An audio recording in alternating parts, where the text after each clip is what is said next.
Hello बच्चों, चलिए प्रश्न को देखते हैं। कह रहा है कि यदि वक्र y बराबर x की घात 2 - 4 के बिंदु 1, 5 पर खींचा गया अभिलंब x अक्ष से थीटा कोण बनाता है तो सिद्ध कीजिए कि टेन थीटा बराबर -1/2 है।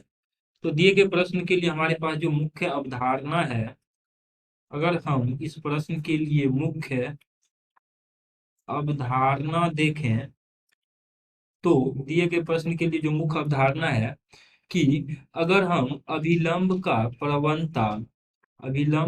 रेखा का अभिलंब का प्रवणता m1 लेते हैं और गुना करते हैं स्पर्शी रेखा के प्रवणता, यानी अभिलंब की प्रवणता m1 गुना स्पर्शी रेखा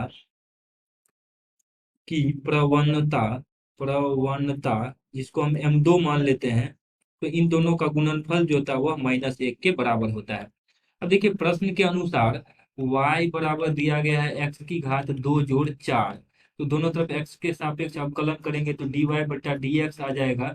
x की घात 2 का अवकलन 2x और यहाँ पे 4 का अवकलन 0, तो इसका 2x ही बच जाएगा। अगर हम dy/dx इस बिंदु पर निकालें, dy/dx 1, 5 पर, तो x के जगह पे 1 रख देंगे तो यह 2 आ जाएगा। और चूंकि हम जानते हैं कि dy/dx जो होता है किसी वक्र के लिए स्पर्शी रेखा की प्रवणता होती है जिसको हम m2 मान लेते हैं। और क्योंकि m1 गुना m2 बराबर हम जानते हैं कि -1 होता है, यानी अभिलंब की प्रवणता हम यहाँ से निकाल सकते हैं m1 बराबर -1/m2 बराबर -1/2, यानी अभिलंब का जो प्रवणता है, इसीलिए अभिलंब की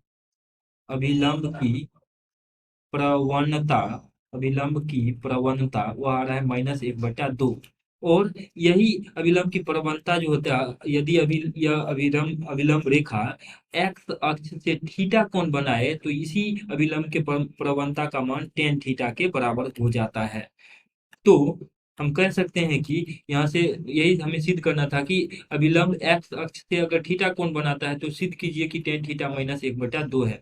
अगर अभिलंब एक्स अक्ष से थीटा कोण बनाता है तो टेन थीटा उसकी प्रवणता के बराबर होगा, अर्थात टेन थीटा का मान -1/2 हो जाएगा, जो कि हमें सिद्ध करना था।